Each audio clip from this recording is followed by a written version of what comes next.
정부 관계자에 따르면 윤석열 대통령은 지난 26일 열린 한일 정상회담에서 일본 총무성의 행정지침에 따라 네이버의 지분 매각이 요구되지 않는 것으로 안다며 라인 야후재팬 문제를 제기했다.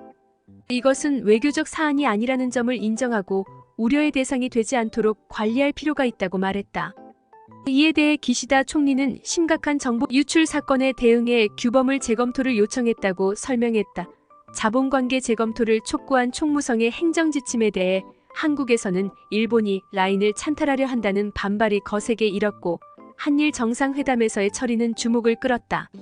애초에 외교적 문제로 하지 말라고 일본에 부탁하는 것은 다르지 않나요? 오히려 억지로 외교적 이슈로 만들고 있는 것은 한국 측인데 윤 대통령은 우선 한국 측에서 외교적 이슈가 되지 않도록 노력해야 한다고 생각한다. 일본 측은 일본 이용자의 개인정보 보호를 요구할 뿐이며 한국 측이 애초에 일본 국민의 개인정보 보호 대책을 진지하게 검토했다면 이러한 문제 자체는 발생하지 않았을 것입니다.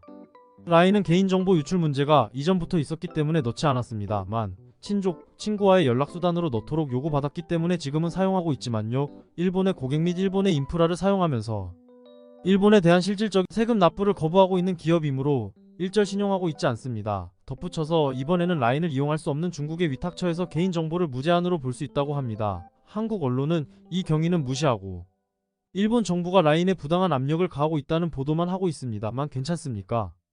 니은 미국도 똑같이 할 수 있습니까? OS도 마이크로소프트에서 만든다면 미국에 있겠지? 더불어민주당 사람이 대통령이었다면 상당히 꼬였을 것입니다. 한국의 윤 대통령은 어른의 대응이군요.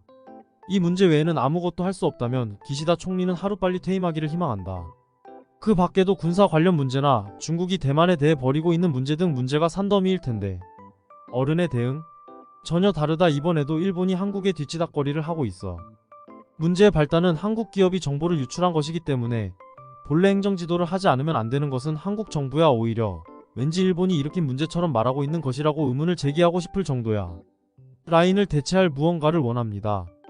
필요한 최소한의 기능만 있으면 됩니다. 최소한으로 괜찮다면 해외에서는 왓츠앱이 주류? 하지만 모두가 아닌 그냥 아는 사람들만 사용하면 의미가 없습니다.